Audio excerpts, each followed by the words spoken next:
Part 1. A New Beginning. David. Hey, do you remember how nervous I used to be when speaking English? Friend. Of course I do. You always avoided talking in English because you thought you'd make mistakes. David. Yeah, I remember those days. I felt shy, like everyone was judging me. But one day, I decided it was time to change. Friend, really, what made you decide that? David. I realized that English could open so many doors for me. Better jobs, more friends, and confidence. I didn't want fear to control me anymore. Friend, that's a big decision. So what did you do first? David. First, I set a simple rule for myself. I would practice English every single day, even if it was just for 10 minutes. Friend, that sounds doable. And did you stick to it? David. Oh yes, at first it was hard. I stumbled over words, forgot grammar, and felt awkward. But slowly I started to enjoy it. Part 2. Meeting ChatGPT. One evening, I sat in my small study room with my laptop open. The screen glowed softly, and I felt curious.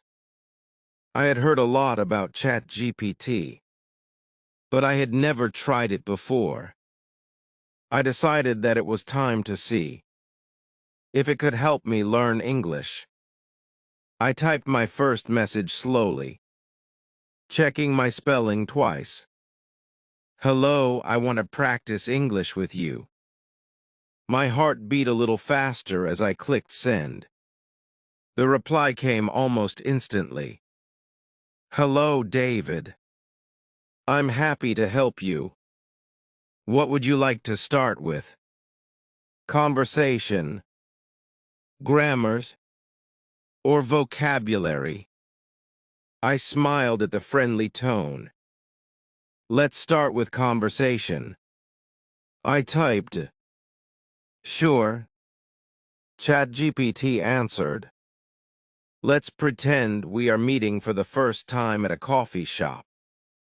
I will ask questions, and you can answer them. Ready? I felt like I was about to meet a new friend. Yes, I'm ready, I wrote. The conversation began. ChatGPT asked me simple questions like, what is your name?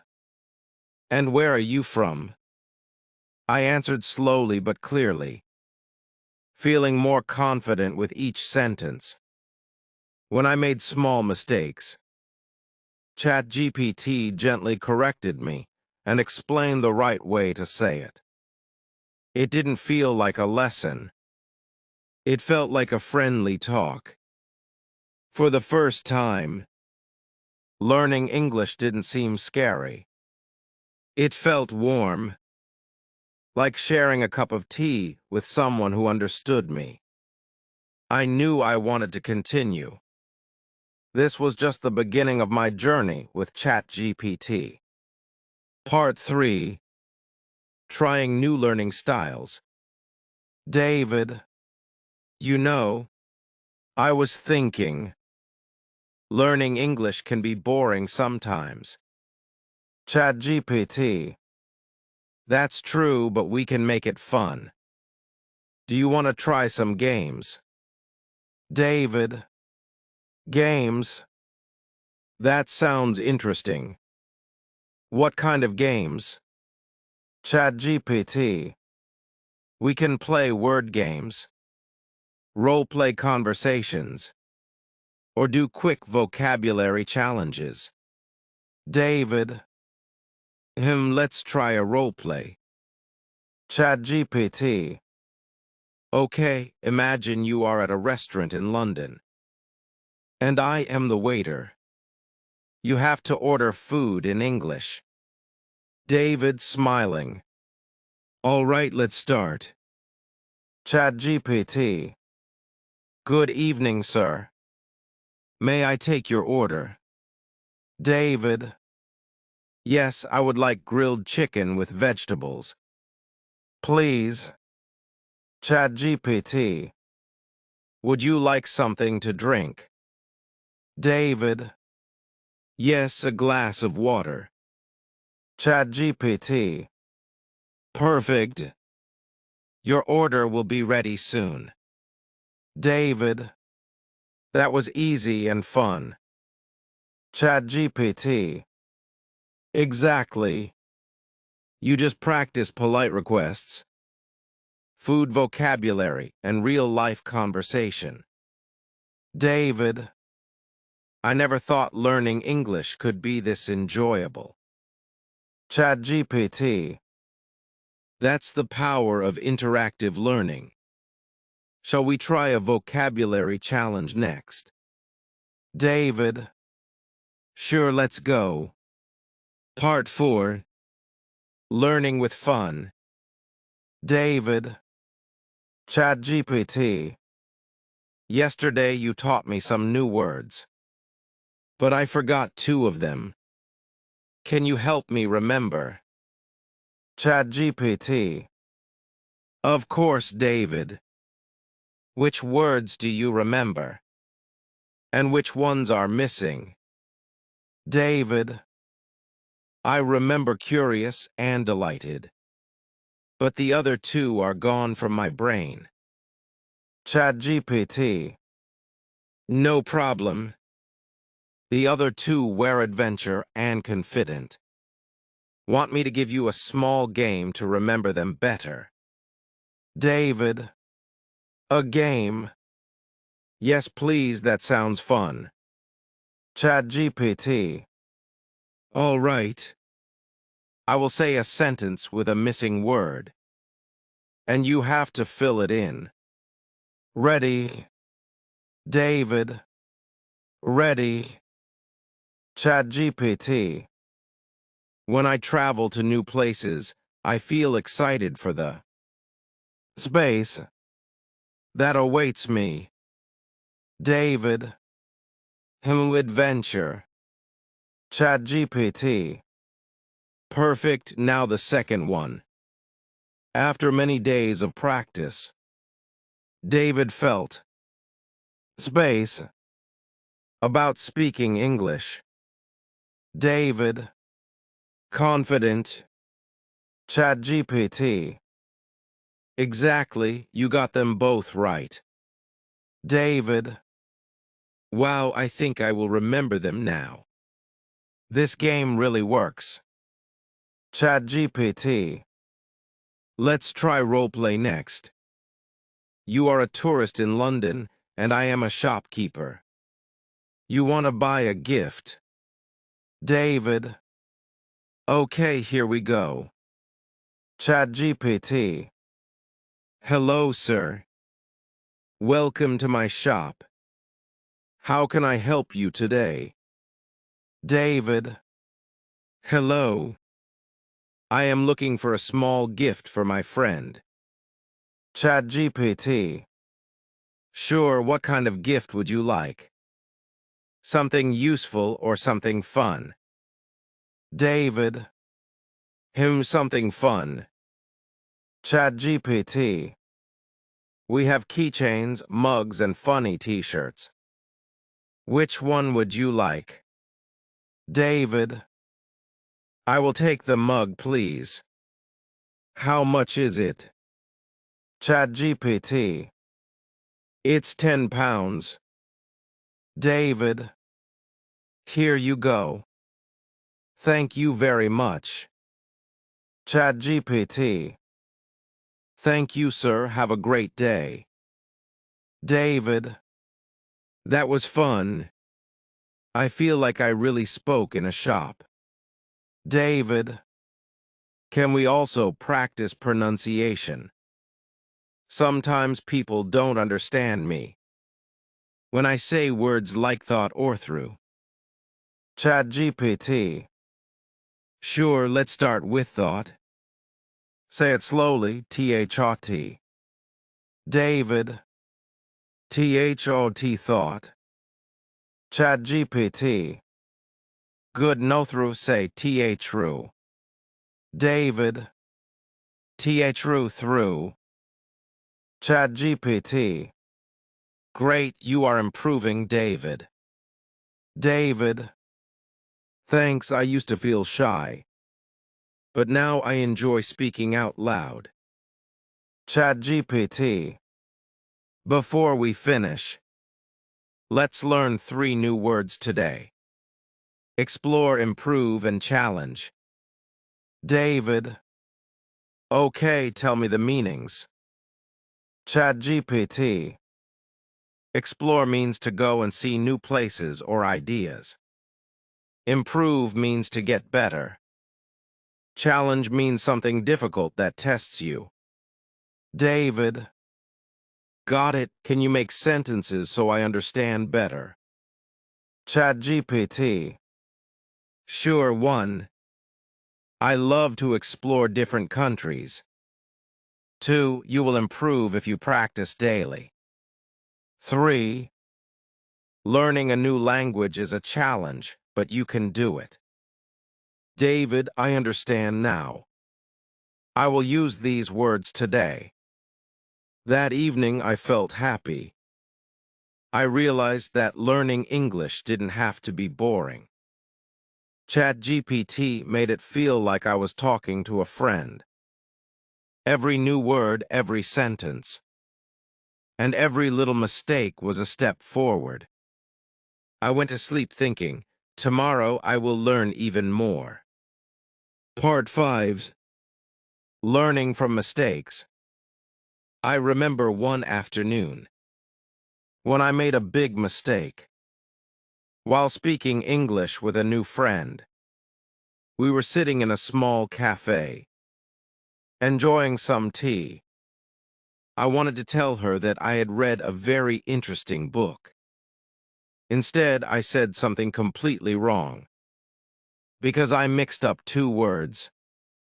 She looked confused for a moment, and then started laughing gently. At first, I felt embarrassed. My face turned red, and I wanted to disappear under the table. But then she said, "Don't worry, David. Mistakes mean you are learning. If you never make mistakes, you never grow." That sentence stayed with me. I realized that mistakes were not my enemies.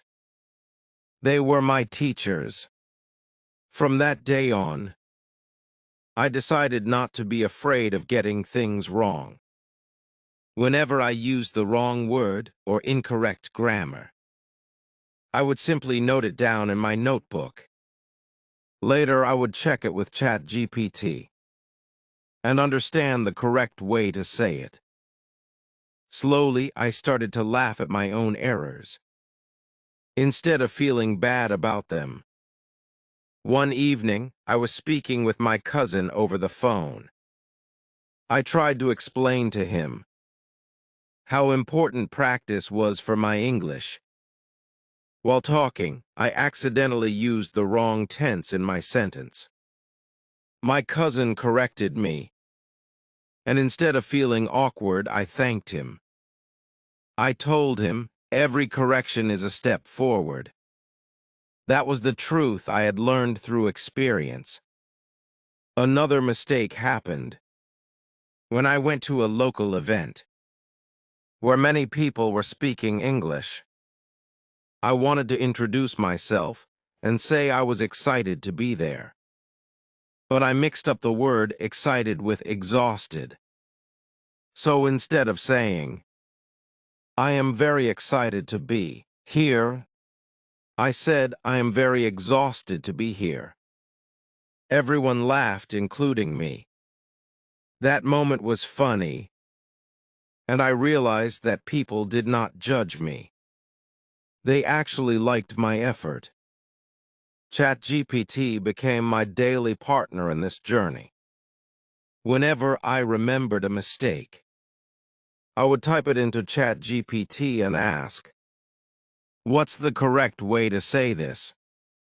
It would explain with examples, sometimes giving me small exercises to practice. I treated it like my friendly, patient teacher who never lost patience with my slow progress. Over time, my list of mistakes grew shorter. I could see improvement in the way I spoke and wrote. I still made errors, but they became smaller and less frequent.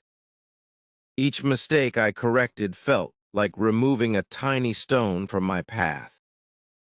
My walk toward fluency became smoother. I also started to notice how mistakes helped me remember new words. If I made an error once and learned the correct way, I rarely forgot it again. It was as if my brain stored it in a special place marked, "Do not repeat." That gave me confidence to try speaking about new topics without fear. Sometimes, I would even share my funny mistakes with friends. They enjoyed hearing my stories and often told me about their own language errors. This made me realize that everyone, no matter their level, makes mistakes. We all learn from them. Looking back, I am grateful for every wrong word and every confused look I received. They were signs that I was pushing myself beyond my comfort zone. Without those small failures, I would never have reached the point where I could hold long conversations in English without panicking. Part 6. Asking for help from ChatGPT. Scene: David is sitting in front of his computer. He opens ChatGPT and starts typing. The conversation between David and ChatGPT begins. David: "Hi ChatGPT. I need help with my English speaking. I want to practice." ChatGPT: "Hello David. I am happy to help you. What do you want to practice today?" David: "I want to speak more confidently. Sometimes I forget words when I talk." ChatGPT: "That is okay, David. We can practice small conversations every day. Do you want to start now?" David: "Yes, please." ChatGPT: "All right, let us pretend we are meeting for the first time. I will start. Hello, my name is ChatGPT. What is your name?" David: "My name is David. Nice to meet you." ChatGPT: "Nice to meet you too, David. Where are you from?" David: "I am from London. And you?" ChatGPT: "I live on the internet, but I can talk to people all around the world." David: "That is interesting. What do you do?" ChatGPT: "I help people learn things, answer questions, and practice skills like speaking English." David: "Oh, that is perfect for me. I need more practice." ChatGPT: "Yes, and you are doing well. We can talk about different topics every day. That will help you remember more words." David: "Okay. Can we also talk about my daily life? Like what I do every morning?" ChatGPT: "Of course, let's try. Tell me about your morning." David: This morning I woke up at 7 a.m. I brushed my teeth, took a shower, and ate breakfast. ChatGPT, what did you eat for breakfast? David, I ate toast and eggs. I also drank coffee. ChatGPT, that sounds nice. Did you do anything else before coming here? David, yes, I read the news for a few minutes. Then I opened my laptop to talk to you. ChatGPT, good, you used the past tense correctly. You are learning fast. David, thank you, this is easy when I talk with you. ChatGPT, I am happy to hear that. Remember, practice every day, even for just 10 minutes. You will see a big change. David, I will do that. Talking to you is fun and helpful. ChatGPT, great, tomorrow we will choose a new topic, okay? David, okay, see you tomorrow. David smiled as he closed the laptop. He felt more confident than before. The simple conversation gave him hope that he could improve his English quickly. Part 7. Small wins, big changes. I still remembered the first time I spoke English without stopping to think. It was at a small cafe near my office. The waiter came and asked, "What would you like to order?" Usually, I would panic. I would look down, my mind searching for words. But this time I smiled and said, "I would like a cappuccino, please, and a piece of chocolate cake." The words came out smoothly. No long pauses, no wrong grammar. The waiter smiled back and wrote my order. When he left, I sat there for a moment. I thought, wow, I did it. I spoke without fear. It was a small thing, but for me it felt huge. Later that day, I told Sarah about it. She laughed and said, "See, I told you it would get easier." Her voice was full of pride. That made me feel even better. At work, I also started noticing changes. I joined meetings without feeling nervous. When my manager asked for ideas, I raised my hand. I spoke clearly, even if my sentences were not perfect. One time, I even made a joke in English during a meeting. Everyone laughed, not because my English was bad, but because the joke was actually funny. That was a big win for me. Outside of work, life also started to feel different. I went to a bookstore and asked the shopkeeper in English, "Do you have books for beginner English learners?" She understood me instantly and showed me a section full of books. Before, I would have just pointed or stayed silent. I realized something important. I didn't need to be perfect to speak English. I just needed to be brave enough to try. Day by day, my confidence grew. Every conversation felt like a step forward. And with each step, I felt like a new version of myself. More open, more confident, and more connected to the world.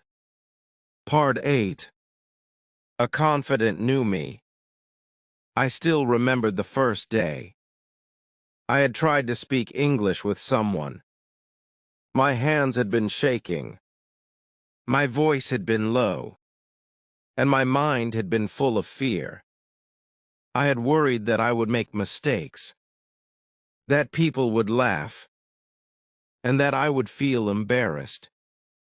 But now everything was different. Months had passed since I had started practicing. I had made English a part of my daily life. I had read books, listened to podcasts, watched videos, and most importantly, spoken with people. Every conversation had made me a little braver. Every mistake had taught me something new. One evening, I was sitting in a small cafe, sipping my coffee, when an old friend of mine, Michael, walked in. I had not seen him for years. He spotted me, smiled, and came over to my table. "Michael, David, is that you? Wow, it's been so long." Me, "Hey, Michael." "Yes, it's me. How have you been?" The words came out of my mouth easily. I didn't have to stop and think.